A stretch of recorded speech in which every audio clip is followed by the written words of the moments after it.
કેશોદના ગ્રામ્ય વિસ્તારમાં બળાત્કારની ઘટના, આરોપી ઝડપી, સમગ્ર વિસ્તારમાં ચકચાર મચી છે। કેશોદ તાલુકા અને ગ્રામ્ય વિસ્તારમાં બળાત્કારની ગંભીર ઘટના સામે આવતા સમગ્ર વિસ્તારમાં ચકચાર મચી ગઈ છે।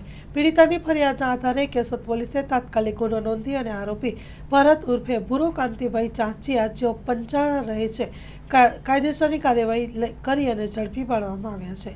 આ બનાવ અંગે પોલીસે વિવિધ કલમો તળે ગુનો નોંધી વધુ તપાસ હાથ ધરી છે। હાલ આરોપીની પૂછપરછ ચાલી રહી છે અને પીએસઆઈ જે.આર. વાઝા દ્વારા વધુ તપાસ હાથ ધરવામાં આવી રહી છે। સ્થાનિક લોકોમાં ભય અને રોષનો માહોલ જોવા મળી રહ્યો છે। મહિલાઓની સુરક્ષા અંગે પ્રશ્નો ઉઠ્યા છે।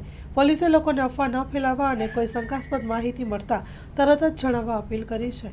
Story report by Jagdish Yadav, Junagadh. આજરોજ કેશોદ પોસ્ટે ખાતે એક અપહરણ સાથે બળાત્કારની ફરિયાદ રજીસ્ટર કરવામાં આવેલ છે, જેમાં ભોગ બનનાર તારીખ 18/2ના રોજ પોતાના કાકાને ત્યાં હતા, ત્યારે આ કામનો આરોપી ભરત ઉર્ફે ભૂરો કાંતિભાઈ ચાંચિયાનાઓ ત્યાં ગયેલ અને કહેલ કે મારી ગાડીમાં તારા બહેની તથા તારા કાકાની લાશ પડી છે, આવીને જોઈ જા। જેથી ભોગ બનનાર ડરી ગયેલ અને ગાડી પાસે જઈ જોતા આવું કંઈ જોવા મળેલ નહીં। દરમિયાન આ ભૂરો છે એ આ ભોગ બનનારને જબરજસ્તી પોતાની ગાડીમાં બેસાડતો હોય, હાજર એમના કાકી દરમિયાનગીરી કરતા એમને પણ ઝાપટ મારેલ અને જબરજસ્તી કરી ભોગ બનનારને પોતાની ગાડીમાં બેસી અને નીકળી ગયેલ। બાદ એ ત્યાંથી મરડા સોલધામમાં આવેલ, જ્યાં ગેટની બહાર એના માથામાં સિંદૂર પૂરેલ અને જેની ફોટોગ્રાફી કરેલ।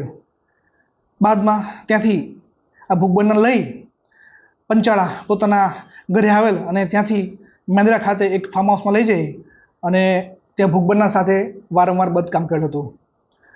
સવારમાં ભોગ બનનારને કેશોદ ખાતે આવી ઉતારી અને ધમકી આપેલ કે જો તું આ વાત કોઈને કહીશ તો તને અને તારા આખા પરિવારને જાનથી મારી નાખીશ વગેરે મતલબની ફરિયાદ આજરોજ આ ગુના કામે દાખલ કરવામાં આવેલ છે।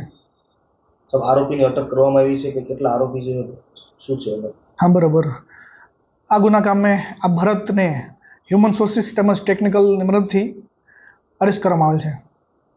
આ આરોપી છે અગાઉ કઈ ગુનામાં? હા, ક્રિમિનલ માનસિકતા ધરાવે છે। અગાઉ મર્ડર તેમજ 306 જેવા ગંભીર ગુનાઓમાં સંડોવાયેલો હતો।